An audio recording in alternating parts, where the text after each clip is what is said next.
8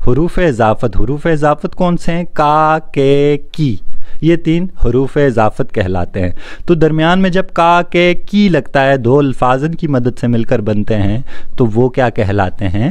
وہ مرکب اضافی کی مثال کہلاتے ہیں۔ بعض اوقات مضاف الیہ یا اسموں کی جگہ مضاف الیہ، یعنی اب جیسے عادل کی کرسی، شاہد کا قلم میں عادل اور شاہد جو ہے وہ مضاف الیہ ہو گئے اس نسبت سے، مرکب اضافی میں آنے کی وجہ سے، اور کرسی اور قلم وغیرہ مضاف ہے، کا، کے، کی حروف اضافت ہیں۔ تو ان کی جگہ بعض اوقات جو شاہد اور باغ اور عادل کی مثالیں ہیں، تیرا، تو، تمہارا، میرا کی ضمیریں استعمال ہوتی ہیں۔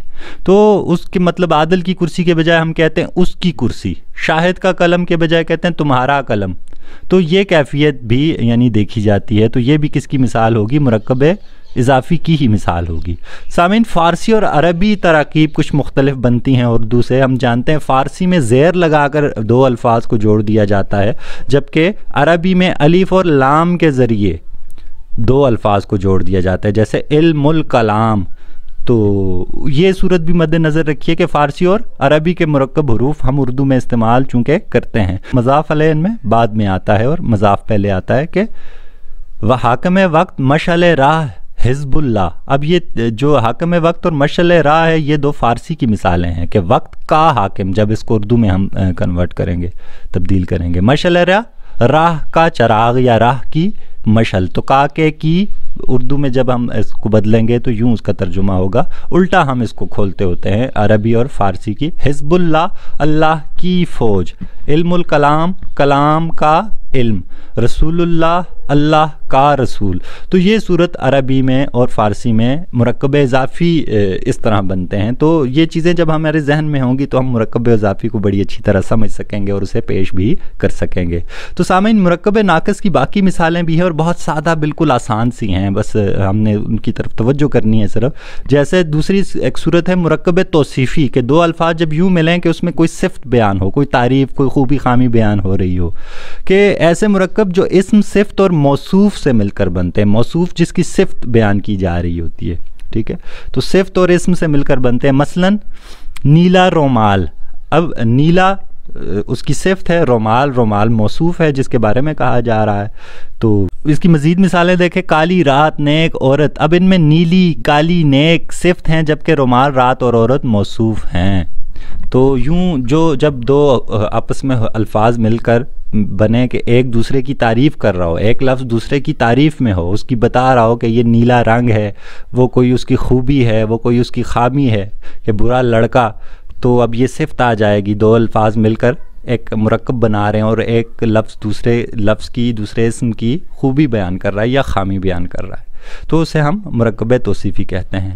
تو سامعین، اگلا مرکب ہے تیسرا، مرکب عطفی۔ تو نام سے ہی واضح ہے کہ وہ مرکب جو حروف عطف سے مل کر بنے۔ تو حروف عطف واو یا اور، ان 2 سے جب 2 الفاظ آپس میں ملتے ہیں، جڑتے ہیں، جڑ کر ایک لفظ یا معنی دینے کی کوشش کرتے ہیں، تو وہ مرکب عطفی کہلاتے ہیں۔ مثلا پہاڑ اور دریا۔ تو ایک بات میں جب ہم کہتے ہیں کہ پہاڑ اور دریا، تو یہ مثال ہو جاتی ہے مرکب عطفی کی۔ جسم و جان، تو یہ مرکب عطفی کی سادہ سی مثالیں اور سادہ سی پہچان ہے۔ یوں ہی سامعین، مرکب عددی، جب کوئی مرکب اسم اور عدد سے مل کر بنتا ہے تو مرکب عددی کہلاتا ہے، کہ اس میں ایک اسم ہوتا ہے، ایک نام ہوتا ہے، اور دوسرا جو ہے اس کی تعداد بتائی جا رہی ہوتی ہے، کہ کیا چیز اور چیز کی تعداد بتائی جا رہی ہے۔ تو 2 الفاظ یوں بھی مل کر بنتے ہیں۔ تو اس کی مثال یوں دیکھیں، 9 میزیں، 10 کرسیاں، 30 دن، 21 توپیں وغیرہ۔ تو ہم آئے روز یہ استعمال کرتے ہیں الفاظ جو ہیں، تو یہ مرکب عددی کہلاتے ہیں، جب بھی کوئی چیز کا نام اور اس کی تعداد ہم اکٹھا استعمال کرتے ہیں۔ تو 9، 10، 3 اعداد ہیں، اس میں معدودہ کی مثال جنہیں گنا جا رہا ہے، میزیں، کرسیاں، بلیاں وغیرہ اس میں معدودہ کی مثال ہیں۔ تو مرکب جاری اگلا مرکب ہے ہمارے پاس، کہ جو حروف جار اور مجرور سے مل کر بنتا ہے۔ جب حروف جار آتا ہے تو اس کے ساتھ آنے والا لفظ مجرور کہلاتا ہے۔ تو حروف جار کون سے ہیں؟ میں، نے، سے، پر، تک، کو وغیرہ، ٹھیک ہے۔ تو یہ حروف جار کی مثالیں ہیں، یہ حروف۔ تو ان حروف سے جو 2 الفاظ مل کر ایک مرکب بناتے ہیں وہ حروف جار کہلاتے ہیں یا حروف مرکب جاری کہلاتے ہیں۔ تو مثلا لاہور تک، کراچی سے، سڑک پر، آسمان تک وغیرہ۔ تو میں، نے، پر، سے، تک، کو وغیرہ الفاظ کے ساتھ کوئی بھی دوسرا لفظ جب ملتا ہے تو وہ مرکب جاری کی مثال ہوتا ہے۔ سامعین، مرکب اشاری اگلا مرکب ہے ہمارے پاس کہ جو اشارہ اور مشار الیہ سے مل کر بنے، یعنی اشارہ والا لفظ موجود ہو جس جملے میں، دو لفظوں میں ایک اشارہ اور دوسرا جس چیز کی طرف اشارہ کیا جائے اس کو مشار الیہ کہتے ہیں۔ تو جیسے وہ کرسی، یہ قلم، وہ کاغذ، اب اس میں اشارہ اس جملے میں، ان جملوں میں یہ اور وہ ہے، جبکہ مشار الیہ کرسی، کاغذ، کتاب مشار الیہ کی مثالیں ہیں۔ تو مشار اور مشار الیہ، اس میں اشارہ اور مشار الیہ سے مل کر جب مرکب اشاری بنتا ہے۔ مرکب امتزاجی اسی طرح اگلا مرکب ہے کہ جب دو یا دو سے زیادہ الفاظ یوں آپس میں ملیں کہ وہ کسی اسم کو یعنی پیش کریں، تو اسم کو جب دو الفاظ مل کر ایک اسم کو، ایک نام کو پیش کرتے ہیں، مرکب امتزاجی کی مثال ہوتے ہیں۔ یعنی جب وہ لفظ ایک نام بنائیں، عابد علی، شاہد علی، محمد حسین، عرفان احمد خان، حافظ آباد، اسلام آباد، جتنے شہروں کے نام، جگہوں کے نام، انسانوں کے نام ہیں، یہ سارے مثالیں کس کی ہیں؟ مرکب امتزاجی کی ہیں۔ تو سامعین، ہم سب کے جو نام ہیں وہ مرکب امتزاجی کی مثالیں ہوتے ہیں۔ اگلا جو ہمارے پاس مرکب ہے وہ مرکب موضوع کہلاتا ہے۔ تو جب ایک بامانی لفظ کے ساتھ دوسرا بامانی لفظ محض زور پیدا کرنے کے لیے ہے، کہ جب دو لفظ ملیں ان میں سے ایک لفظ تو اصل ہو لیکن دوسرا اس کے ساتھ زور پیدا کرنے کے لیے ہو، لیکن دونوں بامانی لفظ ہوں، تو مرکب موضوع کہلاتے ہیں۔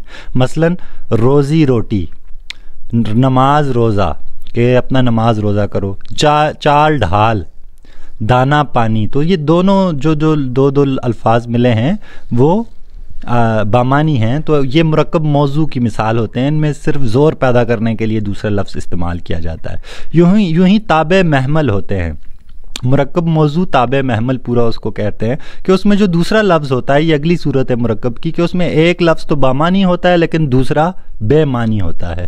تو جب ایک بامانی اور ایک بے معنی لفظ مل کر ایک مرکب لفظ بنائیں تو وہ مرکب موضوع تابع محمل کہلاتا ہے، یا صرف تابع محمل بھی اس کو کہتے ہیں۔ جیسے روٹی ووٹی، گپ شپ، جھوٹ موٹ وغیرہ۔ تو اب ان میں روٹی، گپ اور جھوٹ تو یہ تو الفاظ بامانی ہیں، لیکن ووٹی، شپ اور موٹ یہ بے معنی الفاظ ہیں، ان کا کوئی مطلب نہیں ہے۔ تو ایسے الفاظ کو ہم کیا کہتے ہیں؟ ایسے مرکبات کو تابع محمل کہتے ہیں۔ تو ان میں جو بے معنی لفظ ہوتا ہے اس کو تابع کہتے ہیں، جو بامانی لفظ ہوتا ہے اس کو قاعدے کے اعتبار سے متبوع کہتے ہیں، اور یہ مرکب تابعی بھی کہلاتا ہے، یہ جو آخری صورت میں نے آپ کو مرکب کی بیان کی۔ تو سامعین، ہم نے آج مرکب کی تعریف کی، مرکب تام پر مختصر نظر ڈالی، مرکب ناقص کے اجزاء پر، مثلا اضافی، توصیفی، عطفی، عددی، جاری، اشاری، امتزاجی، مرکب موضوع اور تابع محمل پر بات کی۔ تو مجھے امید ہے کہ اب ہم ایک جملے کی ساخت کو احسن طریقے سے ہم سمجھ پا رہے ہیں۔ تو اگلے پروگرام میں ہم اس سے آگے بڑھنے کی کوشش کریں گے۔ ہم روزمرہ، محاورہ، ضرب المثل اور دیگر رموز اوقاف اور علم بدیع وغیرہ کی چیزوں کی طرف بڑھیں گے۔ تو اپنا خیال رکھیے گا، بہت بہت اللہ حافظ۔